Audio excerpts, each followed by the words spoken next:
Hi, Paul. So it's been a year now since you started your Protect Your Store campaign, opposing the tobacco and vape bill. Now, the bill comes back into Parliament this week. What message do you have for ministers ahead of the next round of voting on this? Right, Rob, between us at Sea Talk and a lot of retailers out there, we put a lot of effort into this campaign, and up to now, there's been zero response from this pretty poor government. So, look, it's been a year, well, almost a year. We launched the Protect Your Store campaign, mainly to inform local convenience stores of the danger of their livelihoods, of the disastrous tobacco and vapes bill. Now, we all know that putting this bill in, it's going to be harmful. We all know that the black market's increasing day on day. We all know that it's probably one in every three now it's brought on the black market. And still today, Peter Carl and his cabinet, or whoever he has in power with him, has done nothing about this. I mean, you know yourself, I carried 1,500 letters last year in October to his office, and not even one response out of him. I can understand if one got mislaid or two never got there, but when I hand delivered them and nothing. So you personally delivered these letters, these retailers' letters to the Secretary of State for Business. How does it feel when there was no meaningful response from government on this? I think it's pretty poor, Rob. I think that this Labour government don't care about convenience stores. If they did, they'd at least responded to one of them letters. Almost feels like Peter Cole was just thought, just shred them. I'm not reading these. Couldn't have missed the bag. It was a branded bag. All the envelopes were branded. Retailers took the time out to fill them out. I took the time out to deliver them on behalf of retailers. And almost feels like they don't care. Well, do you feel independent retailers are being listened to in this debate? Definitely not. I don't think they are listening to the needs of independent retailers. There was one comment made that we should be looking at other categories in the store.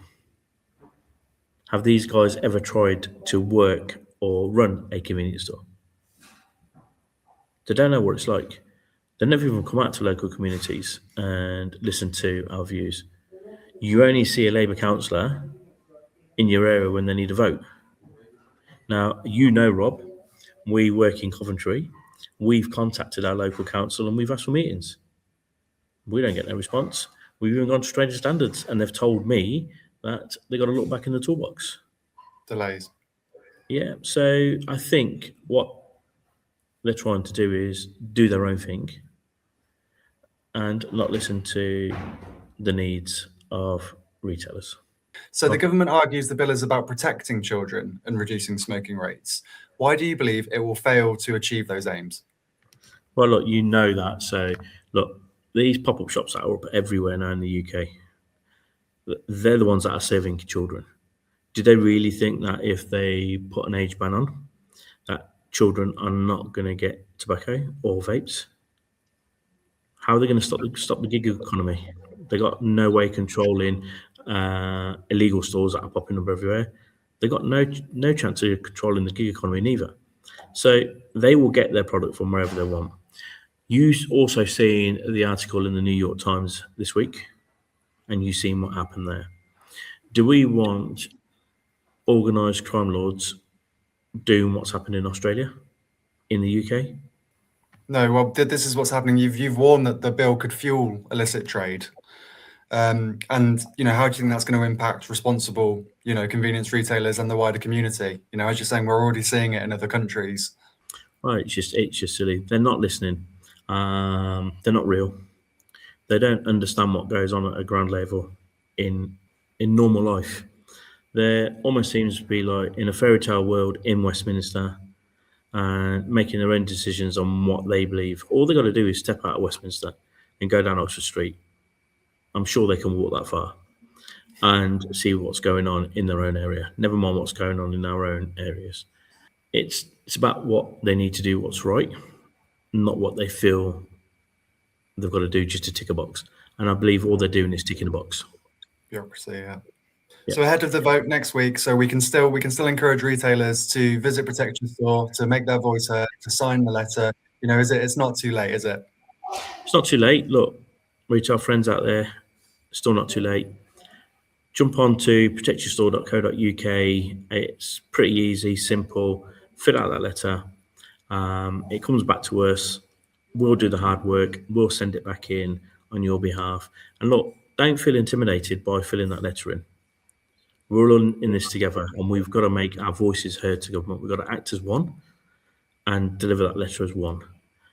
That's the only way government are going to listen to our needs and what's going on in our areas. Retailers are crying out there at the moment. It's hard enough. You are now going to take another 25% of their trade away from them. These are family-run businesses. And I'd probably ask you, Peter Kyle, could you sleep at night knowing that you've harmed their businesses and took their livelihoods away? And let's not affect the most important bit out of all of this.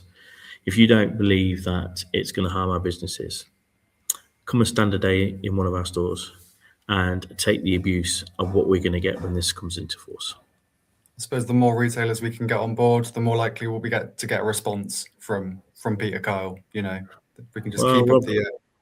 Rob, you would think he would respond to one letter. So look, let's keep going. Let's keep pressing the buttons. Don't be afraid to phone your local trade standards, your local council, HMRC, the police. If you know of any activity that's going on in your area that's harming your businesses, or you know that these stores are putting cigarettes into children's hands, it's not the law-abiding retailers that are doing this. It's these stores that government know are operating. And that's the message that we need to get out to government. Act now before it's too late. Paul, thank you for your time today. Cheers, Rob. Thanks.